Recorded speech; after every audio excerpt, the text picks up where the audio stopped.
Bonjour et bienvenue à votre émission La Voix de l'étude sur la chaîne Twitch de l'université. Aujourd'hui, comme à l'accoutumée, on est accompagné d'invités qui sont là pour discuter avec nous d'un thème particulier. Aujourd'hui, nous parlons de la gestion du stress chez l'étudiant. On aura justement plusieurs personnes autour de la table pour en discuter aujourd'hui. Et pour commencer, je vais te présenter nos invités. Nous aurons le service de santé étudiante qui sera représenté par Madame Marion Balza. Bonjour. Madame Angélique Lefer-Raffier. Bonjour. Et à côté, nous aurons également le Secours populaire qui est là également. Bienvenue. Alors, le Secours populaire est représenté aujourd'hui par Madame Catherine Marinon. Bonjour. Et Laura Rodriguez qui accompagne Madame Marinon pour parler de la gestion du stress et justement du rôle que le Secours populaire a ou du soutien que le Secours populaire apporte aux étudiants. Et pour animer cette émission, je ne serai pas toute seule, je serai accompagnée de Rose qui est assise à ma gauche. Bonjour Rose. Et Bonjour. bonjour. Et de Tom qui est derrière la caméra qui sera là pour nous aider avec le chat. Bonjour Tom. Alors, sans plus tarder, nous commençons notre émission avec la première rubrique, qui est la rubrique investigation. Alors, c'est quoi exactement la rubrique investigation? C'est notre petit micro que nous avons baladé un tout petit peu dans la cour de Vauban, histoire de savoir à peu près ce que les étudiants pensent du stress, comment ils définissent le stress, comment ils vivent le stress et comment ils le gèrent de façon générale. Donc, je vous laisse découvrir. Le stress, c'est, comment dire, ça fait en partie de mon quotidien parce que c'est une émotion particulière qui surgit un peu de nulle part parfois. Je peux être totalement détendue et puis d'un coup je vais penser à quelque chose qui a du coup en l'occurrence me stresse et ça va commencer à me provoquer des angoisses, je vais plus transpirer, je vais plus bégayer, je vais sentir ma respiration qui s'accélère. Enfin, c'est toute une suite d'émotions qui s'enchaînent comme ça. Sans prévenir forcément. Du coup, pour moi, le stress, c'est vivre une situation qui est du coup stressante, parce qu'elle peut impliquer d'autres personnes que nous, ou elle peut impliquer une question à laquelle on n'a pas la réponse, qui peut du coup nous stresser. Le stress, c'est une situation qui nous paralyse, qui nous emmène à donner le meilleur de nous-mêmes quand on est dans une situation donnée. Le stress, c'est par exemple c'est quand on stresse aux examens. Tout ce qui va avec, le stress par rapport à comment on va gérer nos partiels, comment on va gérer le stress pendant la semaine de l'examen. C'est un ensemble de tout ça. Moi, ça va être un phénomène qui peut arriver à tout le monde. Donc ça peut être dans des situations telles qu'une évaluation, telles que par exemple un bus raté ou juste un quotidien particulier, mais il y aura toujours une petite pointe de stress chez n'importe quel humain. Par exemple, quand on n'a pas d'argent, ou par exemple on stresse, est-ce qu'on va avoir notre semestre ou pas. Pour moi, c'est les deux principaux stress qu'il y a pour la vie étudiante. Et autant à la pression d'avoir une date, quelque chose de fixe à devoir rendre par exemple à une date donnée ou ce genre de choses. Bah, il y a déjà les examens, par exemple. Oui. C'est l'exemple lequel on est plus provoqué. Et puis, ça peut être d'autres raisons, du genre dans la vie de tous les jours, ça peut être rencontrer une personne qu'on ne connaît pas, aborder. Ça peut être toujours quelque chose. Alors généralement, ce qui va favoriser les facteurs de stress, c'est souvent l'environnement en fait, de la personne, que ce soit au sein d'une famille, si par exemple c'est des parents séparés ou autre, ça va être vraiment l'environnement de la personne qui va engendrer après beaucoup plus de facteurs de stress ou moins de facteurs de stress. L'examen, j'ai parlé de ça comme un exemple, mais est-ce qu'il y aurait d'autres causes personnellement oui, comme quoi, ouais, la famille. Parce que pour moi, personnellement, c'est la famille qui met deux fois la pression. Mais est-ce que tu as fait ça? Est-ce que tu n'as pas fait ça? Est-ce que tu veux? Donc ça cause deux fois du stress chez moi. Mais je fais souvent des exercices de respiration pour le travail. Généralement, pour gérer ce genre de situation, soit j'essaye de souffler, de respirer un bon coup, soit je m'occupe en faisant soit du dessin, soit en écoutant de la musique, ou sinon encore on peut se confier à des personnes vis-à-vis de nos problèmes et de pourquoi on stresse. Voilà. D'accord. Par exemple, quand c'est les examens, quand je passe à l'oral, à l'exposé devant les étudiants, devant un amphi, devant les profs, quand je vois que j'arrive pas à regarder les étudiants, genre soit le professeur, je fixe le professeur, ou soit je fixe comment dire, mes pieds en bas. Alors moi j'utilise les techniques de respiration, du coup, qui sont quand même très connues. Genre on inspire 5 secondes, on expire 5 secondes. C'est les plus... Et ça marche? Oui, ça marche pas mal. Franchement, au examen c'est bien.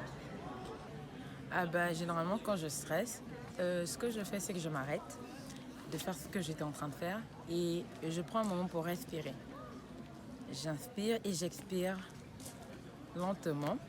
Et après cela, je me pose des questions sur pourquoi je stresse déjà.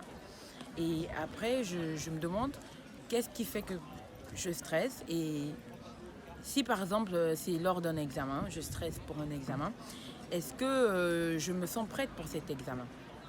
Si oui, alors j'arrête de stresser. Sinon, je révise plus ou bien je travaille un peu plus pour pouvoir être prête pour cet examen. Et du coup, j'arrête de stresser. Vraiment, je vais à la base du problème pour savoir qu'est-ce qui m'a mené à ce stress. Et ensuite, j'essaie de voir qu'est-ce qu'il faut corriger en fait. Alors, il faut dire que c'est quelque chose qui est travaillé depuis le bas âge. Mon environnement m'a façonné et puis j'ai eu aussi une vie associative très poussée, une vie syndicale qui m'a mis dans le bain. Au départ, effectivement, tout homme peut stresser face à une situation, mais à force d'affronter le public, les gens qu'on ne connaît pas forcément, à force de prendre la parole régulièrement, ça m'a façonné et aujourd'hui je ne peux pas dire que je ne stresse pas du tout. Mais face à une situation, même si c'est un sujet que je ne maîtrise pas, j'essaie de maîtriser le public, j'essaie de maîtriser l'environnement pour pouvoir surmonter le stress en quelque sorte.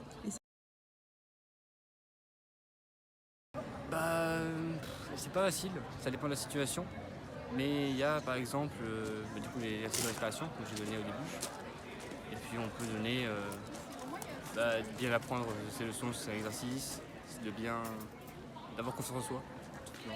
Je dirais que face à une situation, le plus important c'est de garder son calme, essayer de chercher à comprendre la situation, ne pas se lancer à donner une réponse qu'on peut regretter, essayer de comprendre la situation d'abord avant de se prononcer. Je pense que quand tu arrives à maîtriser ça, et par exemple lors des travaux dirigés et autres, il faut arriver à capter le public en fait. Ta première prise de parole doit amener le public à t'écouter. Une fois que tu as le public dans ta poche, je pense que le reste, ça peut aller. Je peux que dire ce que je fais. Calmez-vous, arrêtez de faire ce que vous faites, respirez, ressaisissez-vous et ensuite essayez de voir qu'est-ce qui ne va pas, pourquoi vous stressez, essayez de voir comment vous pouvez corriger ça pour que ça ne puisse pas encore vous affecter. De pas y penser. Et quand vous passez un examen, il faut toujours se dire qu'on va réussir et qu'il ne faut pas être toujours négatif dans sa tête. Merci à ces étudiants qui ont accepté de répondre à nos questions. Et on se rend compte que le stress, tout le monde le vit apparemment. Il y en a qui le gèrent mieux que d'autres, il y en a qui ne savent même pas qu'ils sont stressés. Mais bon, heureusement qu'aujourd'hui, on a des professionnels avec nous pour en parler. Ils nous diront concrètement c'est quoi le stress et comment justement le gérer. Alors, la première question, elle ira justement au service de santé étudiante ou universitaire. Alors, c'est quoi le stress concrètement? Comment on peut le définir, ce stress?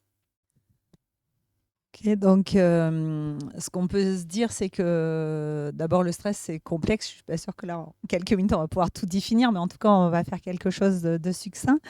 Ce qui est sûr, c'est que le stress c'est une réaction de l'organisme qui est normale, qui est même nécessaire pour l'être humain. C'est ce qui lui permet de s'adapter dans plein de situations. Par exemple, si une personne est en train de traverser la route et que d'un coup il y a une voiture qui arrive, c'est grâce au stress en fait qu'il va pouvoir éviter le danger. Donc le stress est nécessaire. Parfois, il peut être invalidant, donc on va voir comment pouvoir s'adapter à ça. Donc, il peut stimuler parfois même une motivation, comme les étudiants parlent. Quand on arrive à le gérer, ça peut nous aider dans certaines épreuves, en fait. Et d'abord, le stress se passe au niveau du corps, en fait. C'est-à-dire qu'en prime intention, ça va être une réaction qui va être à la fois nerveuse et hormonale. C'est-à-dire que quand, en fait, il y a une situation de stress, d'abord, il va y avoir une sécrétion d'adrénaline qui va faire qu'on va agir, en fait. On va pouvoir courir, avoir en tout cas des réactions physiques en prime intention. Et quand le stress va un peu plus se prolonger, il va y avoir aussi tout ce qu'on appelle les hormones du stress qui se mettent en place, à savoir le cortisol et l'ACTH. Donc, et ça va être des hormones qui vont plus agir en fait sur l'énergie qu'on va pouvoir dépenser par rapport au stress. Donc, une fois qu'on part de cette hypothèse que déjà le stress va commencer par une réaction physique, il va y avoir d'autres étapes après, bien sûr, plus psychiques et psychologiques. On peut se dire que le stress, il agit en 3 étapes. Donc, il y a d'abord ce qu'on appelle la phase d'alarme, la résistance et l'épuisement. Donc, la phase d'alarme, à ce stade, en fait, on est tout à fait en capacité en fait, de réagir face au stress. Et là, c'est en effet, voilà, tout se passe bien, même si on a un peu de stress. La phase de résistance, c'est l'individu qui fait toujours face, mais là, il va puiser dans ses ressources, dans toutes ses forces, en fait. Et la phase d'épuisement, en fait, c'est le trop-plein d'hormones qui va faire que notre réserve d'énergie s'est épuisée, nos ressources se sont épuisées. Donc, il peut même y avoir, on le verra après, ma collègue en parlera, mais jusqu'à une baisse des défenses immunitaires quand il y a trop de stress. Donc, il y a vraiment un impact important. Ce qu'il faut savoir, c'est qu'il y a différents types de stress. Donc, il y a ce qu'on va appeler le stress aigu.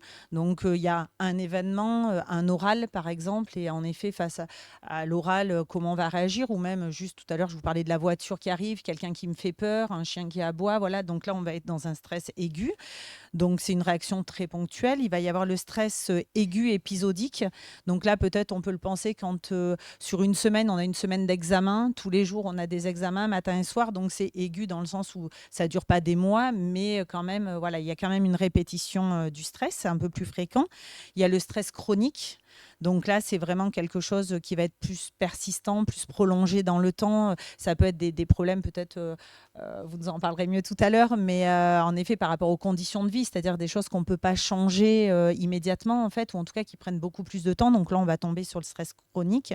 Il y a certains auteurs qui parlent du stress psychologique. Là, en fait, ça va être plus au niveau des pensées. En fait, c'est comment certaines pensées, certaines émotions négatives vont être présentes. Là, ça ne va pas être un événement extérieur, ça va être plus nos pensées qui vont amener ce stress psychologique. Et puis, il y a ce qu'on appelle aussi le stress post-traumatique, c'est-à-dire là, quand il y a des gros traumas et où, en fait, on ne va pas réussir à dépasser le stress, là, vraiment, comme par exemple des attentats, des gros accidents de route, voilà, tous ces types de choses-là, catastrophes naturelles. Et est-ce qu'il y a des degrés de stress? Et est-ce qu'il y a des stress qui sont plus, je ne sais pas, importants que d'autres ou voilà. C'est pareil. Alors, j'ai envie de dire, je vais faire une réponse de Normande, oui et non. Parce que, en fait, ça va dépendre de l'individu, en fait. C'est-à-dire que, en fonction des personnes, on ne va pas tous réagir de la même manière à un même stress.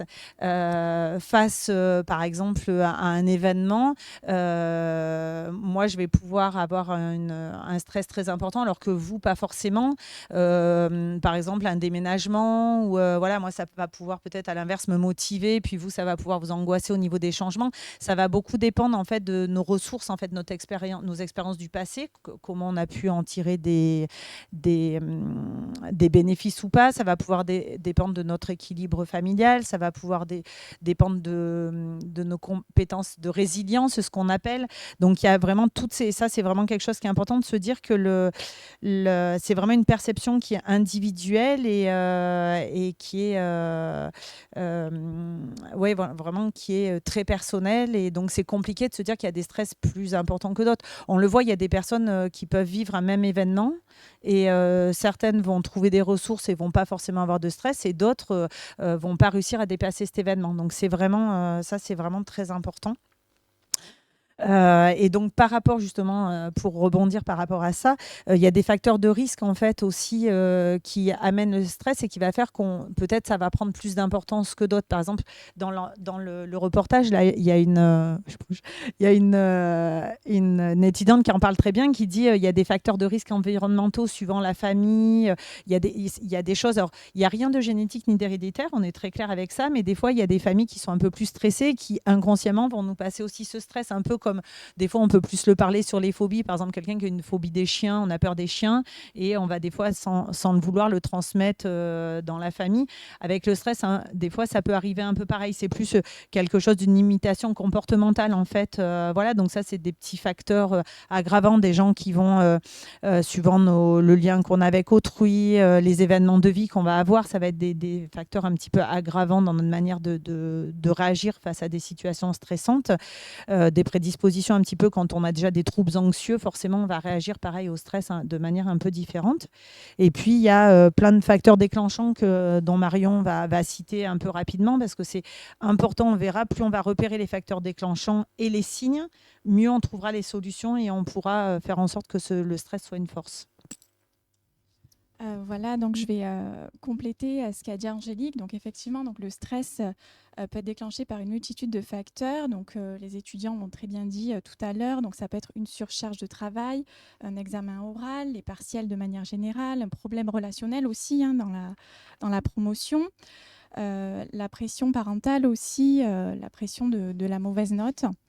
Ou alors certains se retrouvent aussi dans le milieu du travail et peuvent rencontrer aussi un milieu hostile. Hein. Il y a des problèmes parfois de harcèlement avec les patrons, les collègues, ou alors des horaires complètement inadaptés par rapport aux études. Des problèmes personnels aussi, les étudiants l'ont très bien dit, avec parfois des problèmes, la maladie ou alors des problèmes de deuil hein, dans la famille. Et ça peut être aussi la séparation. Certains étudiants ont quitté leur pays ou alors leur région hein, pour venir étudier du coup à Nîmes. Et du coup, parfois, cet isolement peut être stressant, pesant. La distance aussi, voilà. Et puis, pour terminer, je dirais aussi les problèmes financiers, de logement, de précarité. Mais du coup, ça sera tout un volet qui sera un peu plus développé par nos collègues du Secours populaire en suivant. Et je dirais même aussi que certains événements positifs peuvent être stressants parce qu'ils demandent des capacités d'adaptation. C'est un véritable défi et du changement. Par exemple, certaines étudiantes peuvent être enceintes hein, pendant les études. Donc ça, c'est un événement positif hein, quand en société, hein, devenir enceinte, mais finalement qui demande aussi beaucoup de changements et d'adaptation. Et aussi la réussite scolaire, hein, la réussite à un stage, c'est se dire est-ce que la prochaine fois je serai aussi performant voilà. Et enfin, pour terminer cette partie-là, je dirais que la perception, c'est ce que tu as dit hein, tout à l'heure, Angélique, que vraiment la perception du stress, c'est quelque chose de très personnel, c'est une véritable expérience. Bon, merci à vous. Juste pour rebondir sur les causes et les facteurs de risque, je vais laisser ma co-animatrice, Rose, s'entretenir avec le Secours populaire qui justement nous donnera d'autres causes et d'autres facteurs de risque qui pourraient justement provoquer le stress chez l'étudiant. Ok, merci Dodo. Eh bien, le service de santé étudiante nous a amplement donné des informations sur les causes du stress chez les étudiants. Et donc, je m'adresse à présent au Secours populaire. Et nous savons tous que vous êtes généralement en contact avec les étudiants et vous aidez beaucoup les étudiants. Et donc, du coup, on veut savoir, à votre niveau, quelles sont les causes du stress chez les étudiants? Qu'est-ce que vous pouvez nous dire sur les causes du stress chez les étudiants à votre niveau? Alors effectivement, sur l'université, on est présent auprès des étudiants. Les étudiants qu'on va rencontrer sont principalement effectivement des étudiants qui peuvent être très précaires dans leur vie, c'est-à-dire un stress supplémentaire, complémentaire. La précarité, elle va se poser sur plusieurs choses. Elle va se poser sur les conditions d'hébergement. Et à la rentrée, on a eu des étudiants qui se sont retrouvés dans des situations, des étudiants étrangers qui se sont retrouvés sans logement après avoir investi des grosses sommes. On va retrouver des étudiants qui sont en cité universitaire, en résidence universitaire. On pourrait penser que ça se passe bien, mais comme vous disiez tout à l'heure, ils sont isolés. Ils ne peuvent pas forcément rentrer dans leur famille. Et puis, on va avoir les étudiants qui ont une grande précarité financière. Alors, on sait que le Crous fait beaucoup de choses avec des repas à 1 euro, mais il y en a certains qui n'arrivent pas à joindre les deux bouts et c'est eux qu'on accueille au Secours populaire. Venir au Secours populaire n'est pas une chose simple. C'est reconnaître certaines difficultés, c'est accepter qu'on vous aide. On ne fait pas de la charité, il y a toujours une petite participation. Et qu'est-ce qu'on va apporter à ces étudiants? On va d'abord, avant tout, leur apporter de l'aide alimentaire avec des produits de base, des pâtes, du riz, de l'huile, du sucre, de la farine. Et puis, on s'attache aussi à leur faire des petites gâteries. On essaye d'avoir des produits que les sociétés nous donnent de façon à ce qu'ils aient un peu de gâterie, comme on dit. On distribue aussi des produits d'hygiène corporelle qui, aujourd'hui, avec l'inflation, ont eu une augmentation assez phénoménale, en sachant quand même que l'université apporte beaucoup avec le distributeur de produits d'hygiène corporelle. Et puis, depuis maintenant 3 ans, on s'est attaché très fortement à importer des fruits, des légumes et des produits laitiers avec du fromage, des yaourts. Voilà, donc ça c'est un point d'honneur et on va chercher des ressources par rapport à ça. Petit bémol qu'on a peut-être, c'est que nos étudiants cuisinent pas beaucoup et que effectivement face à une carotte ou à une courgette, ils sont parfois un petit peu désemparés. On a essayé d'apporter des recettes, mais bon, on n'est pas encore très performant là-dessus. Voilà. On apporte aussi de l'aide vestimentaire si nécessaire. Et cette année, un grand pas en avant, on a un partenariat avec Paloma et il a été possible aux étudiants à chaque distribution de bénéficier de places gratuites au concert dans la grande salle de Paloma. Je parlerai aussi peut-être du colis festif de Noël. Donc ça, c'est un point extrêmement important, primordial pour le Secours populaire. Donc, on a distribué cette année 150 colis festifs à Noël avec de très bonnes choses. Je ne sais pas si vous avez eu l'occasion de venir voir, mais il y avait... Ici à la fac, c'était oui, ça? Oui. Et voilà.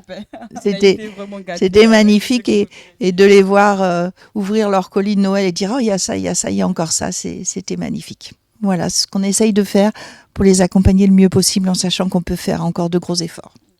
Madame Angélique, vous avez quelque chose à ajouter? C'était juste pour rebondir sur ce que vous disiez par rapport aux étudiants qui ont du mal à cuisiner ou tout ça. C'est vrai qu'il y a des ateliers qui se font au Crous en fait avec une des diététiciennes du SSE, justement avec des produits, alors je ne sais pas si c'est du Secours populaire ou d'autres associations, et pour justement essayer de favoriser des idées, apprendre à cuisiner de manière conviviale carrément sur le lieu du Crous, et après les étudiants repartent avec des produits justement donnés par les associations.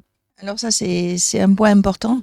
Je pense qu'il faudrait qu'on se vive un petit peu plus, le Secours populaire s'implique un petit peu plus dans la vie de l'université pour savoir tout ce qui s'y fait, puisqu'on peut être un relais. Quand on rencontre au cours de l'entretien social, chaque étudiant fait un bilan de sa vie sociale, de ses revenus, de ses dépenses, et on calcule un reste à vivre. Et c'est vrai qu'on leur passe des messages, on leur parle du distributeur, on leur parle de l'assistante sociale, on parle de la psychologue, on parle du service de santé. Et je pense qu'on peut leur faire passer un certain nombre de messages, parce que parfois ils sont complètement isolés, ils parlent quasiment à personne, même dans une résidence universitaire. Ils ne pensent pas à donner leur ticket pour pouvoir retirer leur colis à quelqu'un d'autre. Voilà. Alors j'avais juste une question. Est-ce que les étudiants arrivent, est-ce que vous en avez de plus en plus au Secours populaire ou Alors on a eu une très forte augmentation du nombre d'étudiants en post-Covid, je dirais. Et cette année, on en a un petit peu moins. Bon, il faut quand même savoir qu'on fait des distributions de à peu près 150 colis sur Vauban et une 60aine sur le site de Saint-Césaire. C'est quand même énorme. Ce que je noterai cette année, c'est que les étudiants qu'on suit ont un reste à vivre inférieur à 5 € par jour, tout frais déduit. C'est extrêmement important. Il y en a certains qui n'ont plus rien. Donc, effectivement, c'est compliqué pour eux. Et je noterai aussi qu'ils sont malheureusement plus assidus à venir chercher leur colis. C'est-à-dire que parfois, ils ne viennent que 2 fois, 3 fois. Là, vraiment, on a des étudiants qui sont présents à chaque distribution, ce qui prouve qu'ils sont en précarité alimentaire. Eh bien, dans votre intervention tout à l'heure, vous avez parlé du côté hébergement. Vous avez dit que plusieurs étudiants ont des difficultés énormes à pouvoir avoir des logements. Est-ce que le Secours populaire apporte aussi son aide sur cet aspect-là? Alors malheureusement pour le logement, nous, on n'apporte pas d'aide. On peut avoir une aide ponctuelle financière sur un étudiant qui se retrouve dans une grande précarité. On peut on peut aider à rentrer dans un logement ou à payer certaines factures, mais c'est pas, on n'a pas les moyens qui nous permettraient de les accompagner plus que ça. Par contre, on les incite à déposer leur dossier d'hébergement. Voilà. Et on les suit un petit peu, on essaye d'apporter un maximum de choses. Des étudiants qui vont rentrer dans un logement où il n'y a pas de linge de maison et tout ça, on va essayer de les aider le mieux possible. Après, on est très dépendant des dons. C'est ça. Merci, Madame Catherine. Et du coup, je vais m'adresser à Laura, jeune étudiante assez dynamique. Est-ce que vous avez quelque chose à ajouter sur cet aspect-là, les causes du stress chez les étudiants? Les étudiants sont très sujets au stress car ils doivent faire face à la fois aux études. Donc, passer les examens, c'est une période très compliquée. Les oraux, l'importance des notes aussi, c'est très excessif pour entrer en master. Et aussi le choix d'orientation, de savoir ce que l'on veut faire après dans le futur. Aussi, il y en a certains qui doivent faire un travail à côté pour pouvoir faire ses courses, payer ses charges, son loyer. Et aussi, il ne faut pas oublier la vie personnelle car c'est très important de pouvoir passer du temps avec ses amis ou faire ses loisirs ou passer du temps tout seul. Voilà. Donc quand on n'a pas exemple des dépenses, des revenus mensuels pour pouvoir faire ses courses ou faire ses loisirs, c'est vrai que c'est compliqué au niveau du stress. D'accord, merci Laura pour cette intervention. Et donc du coup, je vais m'adresser à présent au SSE. Déjà, le stress se manifeste de plusieurs manières, voilà, on est d'accord. Et donc du coup, est-ce que vous pouvez nous dire comment on peut reconnaître une personne qui est stressée, notamment un étudiant qui est stressé, comment le stress se perçoit clairement, voilà, chez un étudiant? Du coup, donc on peut avoir des symptômes physiques et psychiques. Comme nous l'avons dit, vraiment le stress, c'est une série de réactions physiologiques dans notre corps qui est déclenchée voilà, par le système nerveux autonome et le système nerveux endocrinien. Donc ma collègue l'a dit tout à l'heure, donc c'est vraiment la sensation voilà, d'avoir le cœur qui s'emballe, la pression artérielle qui augmente, la sensation d'avoir les mains un petit peu moites, etc. Mais tout ça, ça aide vraiment l'organisme à faire face à cette situation qui est stressante. Malheureusement, quand le stress devient chronique, c'est-à-dire voilà, qu'on vit plusieurs situations, que ça dure dans le temps, malheureusement, ça peut avoir vraiment des conséquences sur la santé. Là, tout de suite, voilà, je vais vous présenter juste les symptômes physiques immédiats, puis ma collègue présentera en suivant les symptômes psychiques. Il y en a beaucoup, on n'est pas obligé évidemment de tous voilà, les avoir, mais voilà, ils peuvent être isolés, heureusement. Donc, dans les symptômes physiques retrouvés, donc on a les troubles du sommeil, donc ça peut être la difficulté d'endormissement, les réveils nocturnes, les réveils précoces, et le lendemain, la sensation de ne pas du tout avoir dormi. Ça peut être aussi les troubles intestinaux, voilà, les ballonnements comme la grosse douleur abdominale. Ça peut être aussi les troubles du transit, soit d'un côté le versant diarrhée, soit de l'autre côté la constipation. Ça peut être aussi des changements au niveau de l'appétit, donc avoir vraiment la sensation de ne plus du tout avoir faim, ou alors la sensation voilà, d'avoir toujours ce besoin de manger, de se rapprocher des aliments sucrés, un peu gras pour le réconfort. Et du coup, ça peut avoir sur du long terme des conséquences au niveau de l'alimentation, de l'équilibre alimentaire. Ça peut être aussi les palpitations, la sensation d'avoir le cœur qui s'accélère, les sensations de vertige aussi, le tournis, hein, ce qu'on appelle le tournis, les douleurs musculaires, cette sensation d'avoir mal au dos, les courbatures, ça peut être la migraine aussi, les maux de tête. Voilà, bon, en gros, vous l'aurez compris, le stress peut se manifester à travers tous les organes du corps. Voilà, donc je laisse la parole à ma collègue pour la suite. Et puis là peut s'ajouter donc on va dire des réactions, des symptômes psychologiques ou comportementaux en fait. Donc on peut penser à l'irritabilité, je vais y arriver. Donc voilà, on est frustré, parfois on peut avoir une colère un petit peu inappropriée ou en tout cas plus importante que ce qu'on a l'habitude d'avoir. Il peut y avoir parfois une certaine dépressivité, c'est-à-dire que c'est pas une dépression, on n'est pas du tout dans de la pathologie, mais on a moins envie de faire les choses, on avait des activités sur lesquelles on aimait aller, on aime moins aller, on va moins aller voir nos amis en fait. Voilà, il peut y avoir un manque de motivation au niveau scolaire, mais motivation dans tout en fait. Des difficultés aussi de concentration et d'attention, de mémorisation. Le stress, voilà, vraiment un impact à ce niveau-là. Ça va augmenter aussi un petit peu la mésestime de soi-même, en fait, au niveau de la confiance en soi. Il va y avoir, alors de la même manière que ma collègue parlait pour la fatigue physique, mais il y a la fatigue psychique. Des fois, on peut avoir donc bien dormir, mais en fait c'est un peu comme si tout l'environnement extérieur nous pesait et il y a cette forme de fatigue psychique où on ne sait pas pourquoi, mais on rentre, on est épuisé, on n'arrive plus à penser. À l'inverse, il peut y avoir une certaine agitation quand on est stressé, parce que voilà, comme disait ma collègue, on n'a pas tous ces signes, c'est certains qui apparaissent et d'autres non. On va avoir une tendance à être aussi parfois indécis, c'est-à-dire on n'arrive pas, le stress va nous empêcher de prendre des bonnes décisions, on va toujours avoir peur de se tromper et donc on va finir par jamais prendre de décision. A tendance à percevoir, c'était dit par une des étudiantes, avoir les pensées négatives en fait sur votre reportage au début, de percevoir toujours les choses, des fois on dit le verre à moitié vide, à moitié plein, à toujours voir le moitié vide qu'avoir des pensées négatives en fait. Donc le stress nous amène à penser comme ça en fait. Une augmentation des consommations de tabac, d'alcool, alors comme on l'a dit, du chocolat aussi, mais voilà, c'est vrai que nous il y a des consultations d'addictologie au SSE parce qu'on sait que voilà, des fois le stress peut favoriser tout ce type voilà, de comportement. Voilà, et donc les pensées récurrentes, bon, il y a plein d'autres choses, mais déjà c'est les principaux qu'on peut citer. Ce qui est surtout pour nous important, c'est que bien sûr on va pas retenir tous ces signes, mais plus on est capable de les repérer, plus on va être capable d'agir dessus. C'est un peu comme un petit curseur en fait, c'est-à-dire que plus je vais les repérer tôt, plus je vais être capable de me dire tiens je stresse, et plus je vais intervenir tôt sur ces petits signes, moins ils vont prendre de l'ampleur et moins on risque d'aller vers des pathologies ou des choses un peu plus lourdes en fait.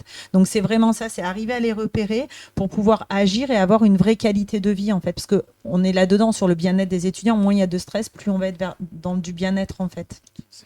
Alors, j'avais juste, si tu permets, Rose, en fait, vu tous les facteurs que vous venez d'énumérer, il y en a qui ont tous ces facteurs de risque, mais qui ne veulent pas reconnaître qu'ils sont stressés. Soit ils ne savent pas, soit ils ne veulent pas le reconnaître. Et c'est bizarre parce que souvent, ils sont dans un environnement donné et ils communiquent ce stress à tout le monde autour. Et du coup, est-ce qu'il y a des solutions ou il y a une façon de faire comprendre à ces personnes-là que, voilà, en fait, vous êtes stressés, quoi?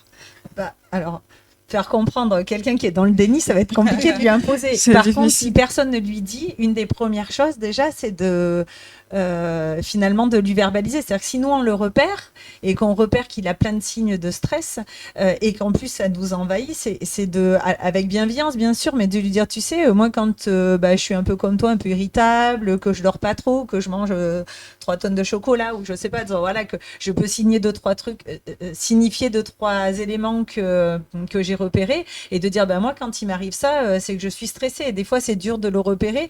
Écoute, et quitte à lui proposer en disant tu sais, si tu fais on verra après les solutions, mais si tu vas faire un peu de sport ou un peu de truc, tu vas voir peut-être que tu auras moins ces signes. Déjà, lui lancer un peu la perche peut lui permettre de réagir parce que des fois, en effet, on n'en est pas conscient et la seule solution pour en être conscient, c'est que nos amis, notre famille, des fois nous interpellent et nous disent oh, peut-être là, tu vas pas si bien que ça. Et des fois, juste parce que quelqu'un va nous le dire, je vais en prendre conscience en fait. Des fois, c'est juste que je me voile moi-même la face et j'ai juste besoin que quelqu'un m'ouvre un petit peu une porte pour m'en rendre compte. Donc, c'est là que les amis, la famille, l'entourage est super important. Merci. Vous avez parlé des symptômes physiques et des symptômes psychiques, c'est ça? Et donc, est-ce que parmi ces deux catégories de symptômes, il y en a d'autres qui sont plus graves que d'autres? Est-ce qu'il y a un degré, peut-être que les symptômes psychiques sont, selon les statistiques, peut-être plus graves que les symptômes physiques? Plus grave, je sais pas. Après, quand on parle du coup du Difficile stress, à gérer, disons. du stress chronique, après sur du long terme, voilà, ça peut entraîner des troubles de l'humeur, ça peut entraîner aussi une baisse des défenses immunitaires. Hein. Voilà, quand on dit je suis toujours malade, parce qu'en fait, le corps est épuisé en fait à force de lutter. C'est vraiment un mécanisme physiologique. Ou alors après sur du long terme, et là on est vraiment sur des pathologies un peu plus lourdes, hein, mais parfois voilà, ça peut entraîner des pathologies aussi cardiovasculaires, d'être le stress en fait. Voilà. Ou des anxiétés où là on va être plus dans de la pathologie. En fait, le stress va à un moment déboucher sur des troubles plus anxieux. Mais je sais pas si on peut pas dire que je sais pas ce que tu en penses, mais je pense qu'on peut pas dire que les symptômes psychologiques soient plus graves ou moins graves que les symptômes physiques. En fait, ça va dépendre, comme tout à l'heure. Je suis pas origine normande, hein, mais c'est comme tout à l'heure, ça va vraiment dépendre des personnes. Et en effet, des fois, il peut y avoir vraiment une pathologie physique quand si on a des troubles de l'alimentation qui se mettent en place, ça peut vraiment amener des gros problèmes pour l'étudiant. Et à l'inverse, une grosse anxiété aussi. Donc, je crois qu'il n'y a pas on ne peut pas mettre sur une échelle de 0 à 10, tiens, tel symptôme, il est à 2, tel autre symptôme, il est à 5. Pour chacun des symptômes, j'ai envie de dire, toutes les choses qu'on a citées, pour tous, il y a un peu une échelle, en fait. C'est ce qui est compliqué. Donc, pour moi, voilà, il n'y a pas de symptômes plus graves vraiment que d'autres. D'accord, merci. Eh bien, on a fait un peu le tour des questions, notamment les causes du stress et les manifestations du stress chez les étudiants en particulier. Et donc, du coup, je vais passer la parole à la Chamon Dodo afin de pouvoir nous dire... Merci. C'est pas un compliment, c'est réel. Alors, de nous dire, de poursuivre avec les solutions, parce qu'on ne peut pas parler de stress sans pouvoir préconiser des solutions. Voilà, il faut un remède pour le stress, bien évidemment. Merci. Merci à la charmante Rose pour la parole. Du coup, là, on ira directement aux solutions. Alors, quelles sont, là, je m'adresse et au Secours populaire et au SSE. Quelles sont les solutions, justement, pour aider l'étudiant à gérer au mieux son stress? Du coup, je vous laisse... voilà. Bon. Nous, en première intention, ce que je peux vous proposer, c'est une liste de petites choses pratico-pratiques. Avant, peut-être après, si on a le temps, je vous parlerai de certaines applications, mais ma collègue pourra vous parler des ateliers aussi qu'on fait vraiment au SSE, que les étudiants peuvent utiliser. Mais en pratico-pratique, en fait, je dirais que déjà... un des outils que beaucoup d'étudiants peuvent utiliser et qu'ils ont parlé dans le reportage, dont j'essaierai de vous faire une petite démo tout à l'heure, c'est tout ce qui est autour de la méditation, de la respiration, la sophrologie, l'auto-hypnose, toutes ces méthodologies qui sont à la fois différentes et très proches. C'est des outils qui sont vraiment très intéressants et qui aident vraiment à apaiser le stress. Après, il y a des choses que plein d'étudiants utilisent, dont ils ont parlé aussi dans le reportage, c'est toute la pratique sportive. Alors, pas forcément compétition, ça peut être une fois dans la semaine, ça peut être le week-end, ça peut être même juste, je suis pas sportif, mais juste je sors de chez moi, je vais me faire un tour à Nîmes, on a la chance d'avoir les jardins de la Fontaine, d'avoir des petits... Je vais sortir, en fait, ça va me changer les idées, je vais voir du monde. Ça peut être aussi tout ce qui est autour de la création. À la fac, on a quand même une fac de design, alors on n'est pas obligé d'être dans le design pour aimer la création, mais... Tous les étudiants qui aiment, il y a une asso de musique aussi, qui aiment jouer de la musique, écouter la musique, chanter, voilà, dessiner, faire même de l'art, j'ai envie de dire Oh, pardon, il faut que je le baisse, excusez-moi. Donc tout ce qui est voilà, artistique, donc même j'ai envie de dire de la terre, toutes ces choses-là en fait. Donc ça c'est vraiment des moyens. Il y a même il y a eu des études qui ont été faites au niveau de tout ce qui est les coloriages, vous savez qui sont pour les adultes en fait, les mandalas, tout ça. En fait, il y a des études qui sont faites pour montrer qu'il y a un vrai abaissement du stress et des troubles anxieux en fait. Donc voilà, toutes ces choses-là, c'est des moyens dont on ne pense pas qu'on peut avoir pour les assez facilement en fait, sans forcément de gros frais non plus. Quelque chose qui était très intéressant et qui a été dit dans le reportage, c'est ce que nous on appelle planifier le stress. Il y a une étudiante qui disait, mais moi quand j'ai le stress, en fait je fais avec, je vais pas le fuir, je réfléchis pourquoi j'ai le stress et quelles sont mes causes et comment où j'en suis. En effet, là je stresse pour mon examen, mais finalement est-ce que je l'ai bien révisé cet examen? Oui, en fait je le connais sur le bout des doigts. Finalement l'année dernière je l'ai passé, c'était le même type de matière et ça s'est bien passé. Et donc voilà, et on dit, alors jamais de se poser plus de 30 minutes sur ça, parce que sinon après justement on n'arrive que sur les idées négatives, mais de planifier son stress, de dire à un moment donné, ok, je m'arrête, je le prends à bras le corps et je réfléchis là-dessus. Ça, c'est intéressant de la même manière. Des petites choses très basiques, c'est faire des pauses. On ne pense pas, mais souvent les étudiants, ils veulent bosser, ils bossent, ça augmente le stress, je ne vais pas y arriver, j'arrive plus à apprendre. Bah oui, j'arrive plus à apprendre parce qu'en fait, mon cerveau n'est plus en capacité d'apprendre. C'est comme si je décidais de faire 1000 km d'un coup, sans m'arrêter, sans faire le plein d'essence, sans reposer le moteur, et ma voiture, à un moment, elle avance plus, elle explose, quoi, ou j'ai plus d'essence, ou en tant qu'être humain, étudiant, on est pareil.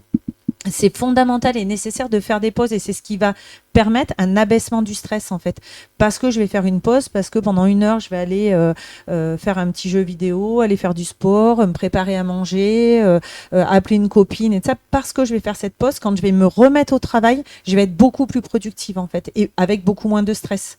Donc voilà, il y a toutes ces choses-là qui peuvent être des petites choses aussi des fois qu'on conseille quand il y a des montées de stress, c'est de, par exemple, pas regarder matin, midi, soir, ou en tout cas tous les jours les infos à la télé, voilà, c'est que des infos négatives. Donc quand on est stressé, qu'on a déjà ces pensées négatives qui arrivent, hop, on prend un peu de recul, à la rigueur on les écoute à la radio, déjà on n'a pas ces images auxquelles voilà, on n'a pas toujours envie d'être confronté. En tout cas, pour être informé, on n'a pas besoin de regarder les infos tous les jours et déjà rien que prendre ces petites distances-là permet des abaissements de stress en fait. C'est plein de petites techniques qui permettent et quelque chose pour faire la passerelle, la limitation de café, d'alcool, de tabac, c'est des choses quand on est très stressé qu'on conseille pour diminuer parce que c'est tous des facteurs. Le tabac en fait augmente le rythme cardiaque, la tension. On croit que ça nous apaise, mais en fait pas du tout. Et le thé, ça marche ou pas? Le thé. Alors le thé, il y a la théine. À Lidl, c'est le rooibos, les choses comme ça qui sont dites sans théine, c'est pareil. Hein. Mais voilà, c'est vrai que tous ces excitants, en fait, on pense que ça nous apaise. Alors c'est des petits rituels. Et finalement, je dis pas qu'il en faut pas, on va pas arrêter. C'est aussi des petits plaisirs, mais c'est se dire, avec modération. Mais voilà, parce qu'au contraire, en temps normal, on a tendance à les augmenter dans ces moments-là, alors qu'il faudrait un peu les canaliser. Donc après, je ne sais pas si tu veux enchaîner sur les ateliers ou si vous voulez enchaîner. Ouais. Bon. C'est comme vous voulez. Du coup, voilà, je vais vous présenter. Voilà, donc l'important, voilà, c'est vraiment de vous régénérer. Ma collègue l'a dit, c'est de faire de prendre soin de votre santé au niveau physique et psychique. Et donc, le service de santé est vraiment là pour vous aider. Donc, nous vous proposons des ateliers gratuits et confidentiels en petits groupes, du coup, pour fluidifier les échanges et faciliter la prise de parole.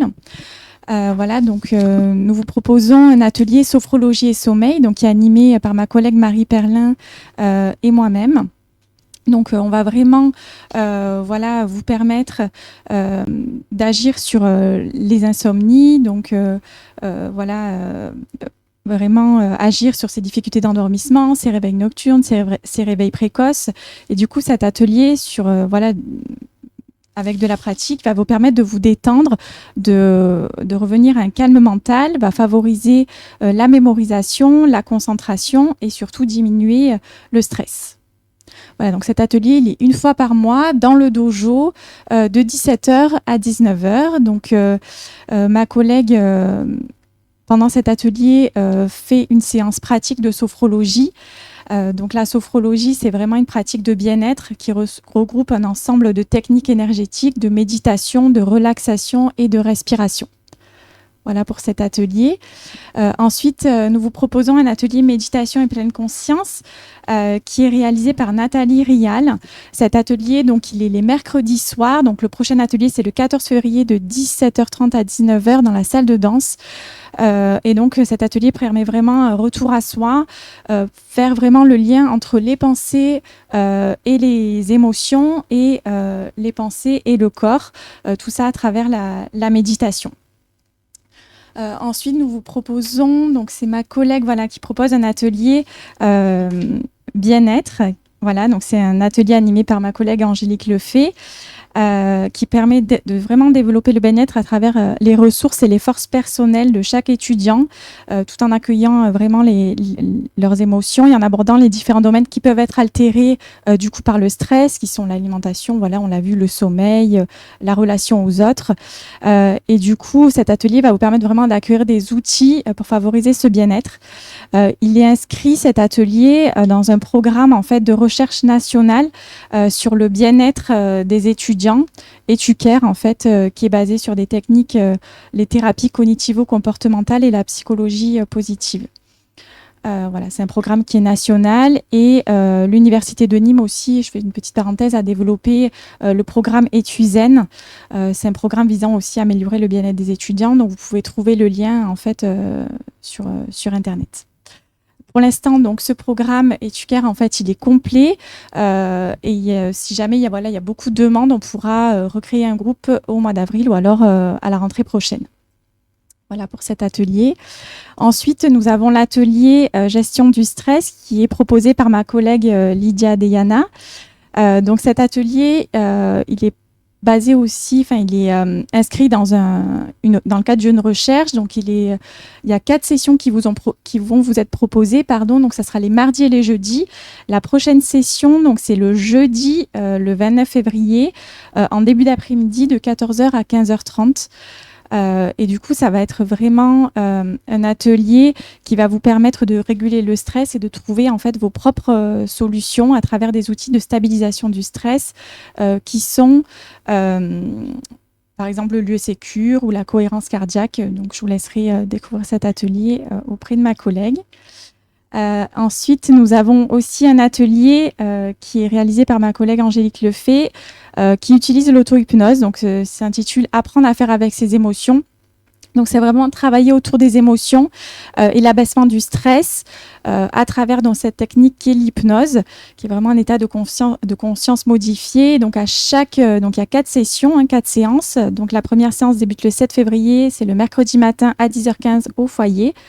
Et du coup, à chaque séance, à chaque fois, les étudiants repartent avec un audio pour pouvoir réaliser cet audio à la maison et faire un retour d'expérience à chaque fois. Donc, c'est vraiment un programme complet.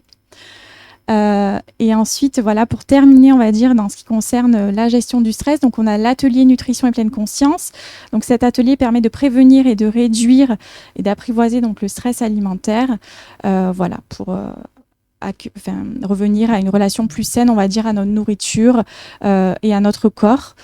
Donc, le prochain atelier, donc, c'est le 20 mars à 10h au foyer des étudiants. Merci. C'est possible d'avoir une petite simulation de ce que vous faites dans ces ateliers juste à la fin de l'émission ou je sais pas? Un exercice pour nous aider à gérer le stress en live, histoire que de fait, je proposerai la cohérence cardiaque avec la petite appli Respi Relax. Après les séances d'auto-hypnose, il nous aurait fallu un petit quart d'heure, 10 minutes, un quart d'heure où on peut faire pour l'installation du corps, pourquoi pas, ça dépendra du temps qu'on a. Il nous faut au moins 4-5 minutes, sinon on pourra le faire. En 2 minutes, je pense que ça devrait le faire. Et juste avant de continuer, j'aimerais juste dire à nos amis qui nous suivent dans le chat qu'ils ont la possibilité de poser des questions à nos professionnels qui sont là, histoire de savoir à peu près comment gérer au mieux leur stress ou d'autres questions éventuelles en lien avec le thème. Et du coup, je demande également au Secours populaire, au cas où ils auraient d'autres compléments d'informations sur les solutions à la gestion du stress ou des conséquences qui sont liées très souvent à la mauvaise gestion du stress, ou des anecdotes qu'ils auraient eues, par exemple. Alors, qu'est-ce que je dirais? Je dirais aux étudiants que être un étudiant précaire, c'est pas très grave, qu'on est là pour les aider, on est là pour les accompagner, qu'il faut pousser la porte. C'est pas forcément quelque chose de simple, mais ils vont se retrouver face à des bénévoles qui sont très accueillants, qui sont très à l'écoute, et que une bonne pratique alimentaire est essentielle à la qualité de la vie. Elle est essentielle aux études. On peut pas travailler avec le ventre vide. C'est pas possible. Donc, on est là pour les accompagner. On essaye de faire le mieux possible avec des produits le moins industriel, mais bon, c'est pas forcément évident. Et puis on est là aussi pour comment dire, les écouter. On a des rapports parfois avec certains étudiants ou certaines étudiantes qui sont un peu plus approfondis parce qu'on va avoir quelque chose qui est passé, un lien qui est passé, puis on correspond un peu par SMS, on les accompagne pendant quelques semaines ou quelques mois, le temps d'une difficulté. Donc le secours populaire est vraiment là pour aider d'une manière, je dirais, nutritionnelle, mais aussi matérielle, avec des vêtements, avec tout un tas de choses. Et puis on essaye de développer un peu de culture, parce que comme vous l'avez dit tout à l'heure, il faut sortir, il faut s'aérer, il faut faire des choses, avec peut-être des projets à développer. Peut-être Laura en parlera, essayer de monter un groupe de jeunes bénévoles et pouvoir peut-être, je sais pas, faire une sortie, les emmener en vacances. Ça peut être aussi des projets puisqu'on a des financements pour certaines vacances. Voilà. Et je voulais rajouter aussi que au Secours populaire, il y a un psychologue. Si jamais il y a des étudiants qui sentent le besoin de parler avec quelqu'un, ben, il est tous les jeudis de 14h à 17h au Secours populaire 104 route d'Avignon et il prend son rendez-vous tout public qui souhaite parler à quelqu'un. Merci pour toutes ces informations. Et dernière question, la toute dernière, avant notre exercice. C'est très important pour moi. En termes de conséquences, c'est quoi la principale conséquence d'une mauvaise gestion du stress chez l'étudiant? C'est quoi, voilà. La principale conséquence, je ne sais pas s'il y en a qu'une en fait. Principale conséquence, il y a déjà toutes les conséquences physiologiques et psychologiques qu'on a dit, qui peut amener, s'il y a vraiment du stress, l'étudiant des fois peut ne pas aller à ses examens et donc être en échec scolaire, entre guillemets, si on peut parler d'échec, je vais y mettre plein de guillemets, mais en tout cas, Ah, j'ai pas le micro. Ah, il faut que je le baisse, pardon, excusez-moi. Je reprends du début ou pas? Non. Donc voilà, c'est d'être en tout cas en difficulté au niveau des résultats et qui va induire pour certains étudiants ne plus avoir les bourses, donc des difficultés. Après, c'est le cercle un peu vicieux où il va y avoir d'autres difficultés qui vont se rajouter. Mais je pense que pour les étudiants, si on leur demandait si on refaisait un micro-trottoir, probablement que ça serait cette notion de réussite. On est dans une société malheureusement où la réussite souvent est peut-être trop au centre et je pense que c'est ce qui parlerait probablement. Merci. Une étudiante à côté, peut-être tu peux me dire ce qui est le plus gros impact du stress serait quoi? Au niveau des cours. De manière générale, ouais. Ça serait... Ouais, pas arriver à suivre les cours car on réfléchit trop, on a trop de pensées et on n'arrive pas à suivre l'année scolaire. Ok, merci pour ces réponses. Je pense que là, on peut directement aller à notre exercice de fin, histoire de terminer en beauté. Donc, je laisse le service de santé étudiante nous entretenir sur l'exercice. L'exercice. Oui. Donc, en fait, au niveau je voulais vous parler de 2 petites applications. Il y en a une qui s'appelle Le Petit Bambou. C'est une application, donc ça fait comme un petit bonhomme bleu, je crois que vous l'aurez sur votre chat, avec un petit personnage dessus. Ce qui est intéressant, c'est qu'en fait, il y a une petite partie payante, mais la plupart, il y a plein de choses gratuites.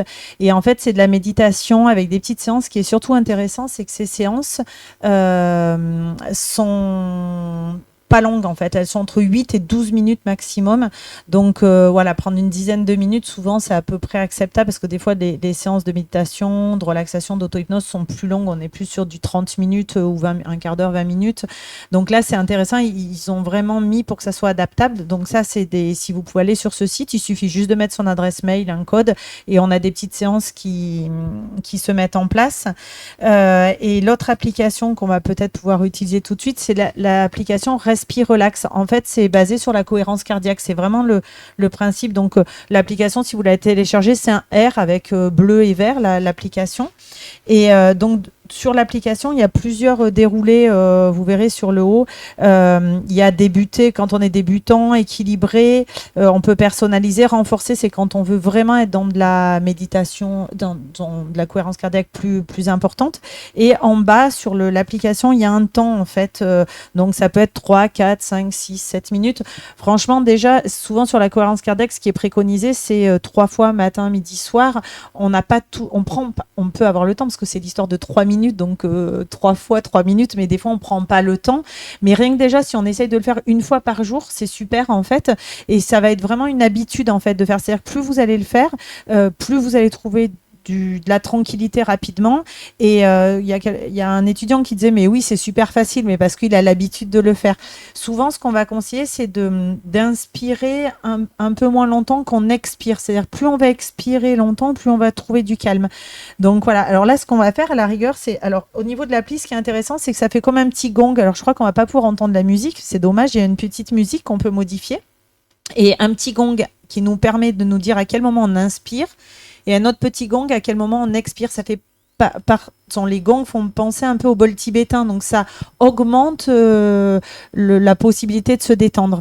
Donc on va faire un petit exercice là nous pendant peut-être 1 ou 2 petites minutes, et après on verra si on peut faire autre chose. Donc je vais le faire avec vous. Je sais pas si ceux du plateau pourront peut-être voir la bulle, ou en tout cas entendre. Alors, soit on regarde, il y a une boule qui monte et qui descend, soit on entend le gong. Je vais vous accompagner au début. D'accord. Donc je vais le lancer. Là, on inspire.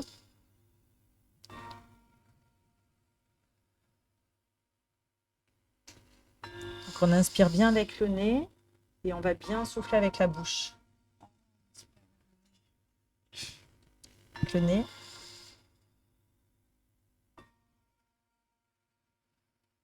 Donc, on expire bien avec la bouche. On inspire avec le nez et on expire avec la bouche. Donc, regardez.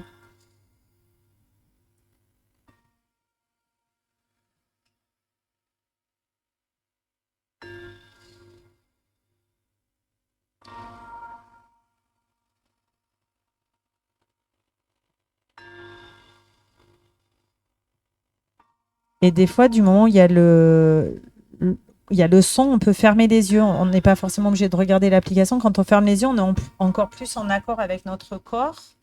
Et si on ferme les yeux, on se dit là, on inspire.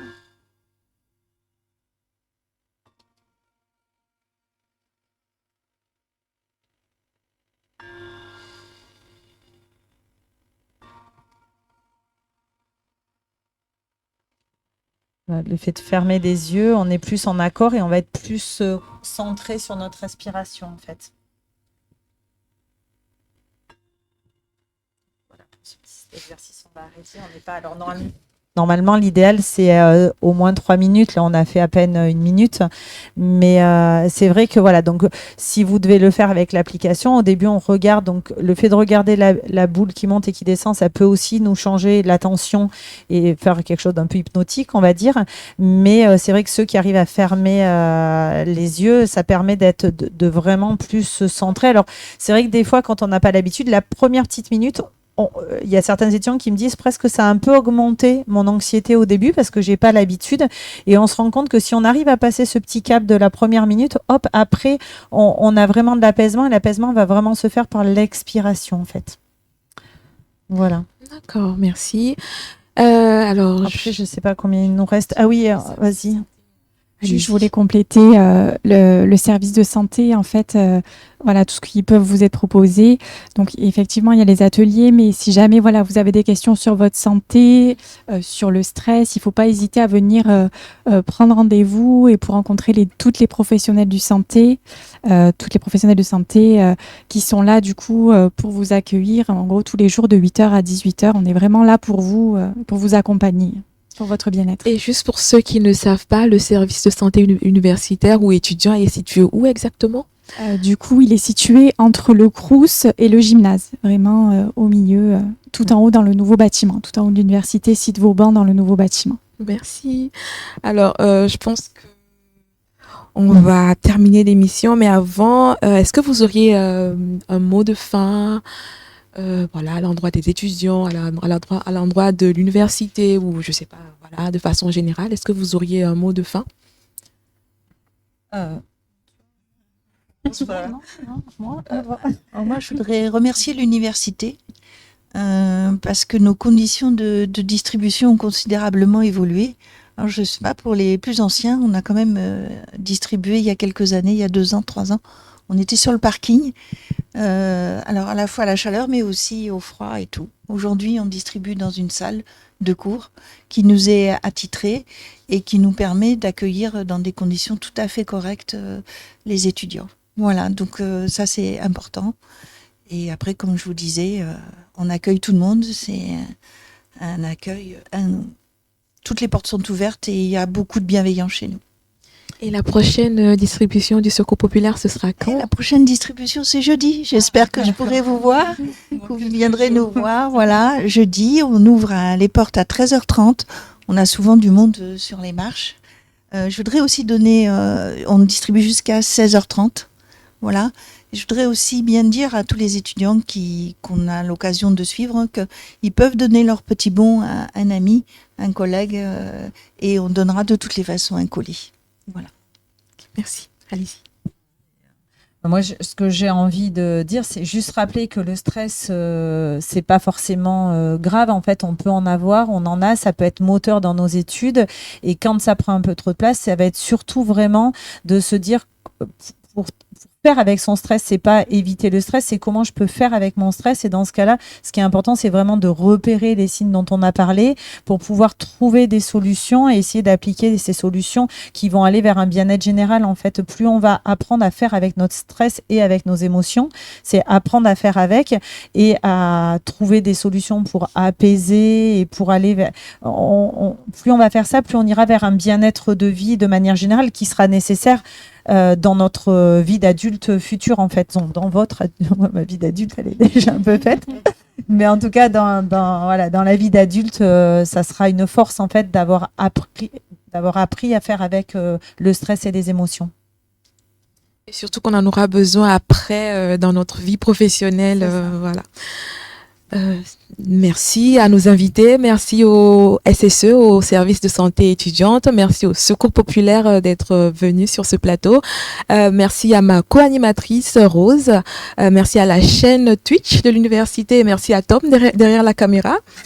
Merci également à nos amis qui nous ont regardés en direct, merci à l'université et voilà, on vous dit à très bientôt pour une nouvelle émission et pour un nouveau thème à débattre. Bonne journée. Au revoir. Au revoir. Au revoir. Au revoir.